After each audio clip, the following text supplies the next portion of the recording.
లేకపోతే అందరం కలిసి సినిమాలకు వెళ్ళిపోయేవాళ్ళం. ఓకే. మేము ఐదుగురం కలిసి సినిమాలకు వెళ్ళిపోయేవాళ్ళం. ఓకే. అవి వచ్చిన బయటకు వచ్చినప్పటికి అప్పటికి మంచి రైజులో ఉంది నా ఇది కెరీర్. మీరు బయటికి రాగానే అందరూ వచ్చేసి ముగేసేవారు, సంతకాలు గింతకాలు అనేవారు, షేక్ హ్యాండ్ లేనివారు, ఇవన్నీ చూస్తుంటే ఒక రోజు అన్నాడు చిరంజీవి గారు. అప్పుడు ఇంకా ఆయన సినిమా రిలీజ్ కూడా కాల, మనోరు పండుగ జరుగుతుంది. అన్నయ్య రేపు పొద్దున్న నాకు కూడా ఇట్లా వస్తారా అన్నాడు. దీని మీద 10 రెట్లు వస్తారయ్య నీకు.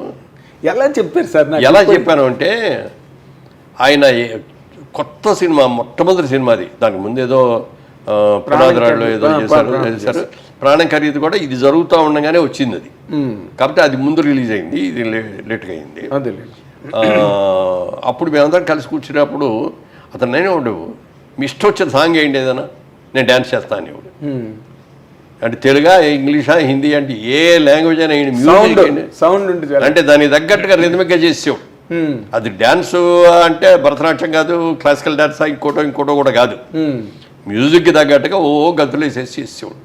మనం బలి చేస్తున్నాడే, ఇక ఇంతకంటే కావాల్సింటే ఎలాంటి ఏంటి అనుకున్నాం. తర్వాత అతనిలో అడ్వాంటేజ్ అంటే కళ్ళు ఎక్సలెంట్ కళ్ళు అండి. అతని కళ్ళు కోపంగా చూశాడంటే అసలు చాలా ఇదిగా ఉంటుంది.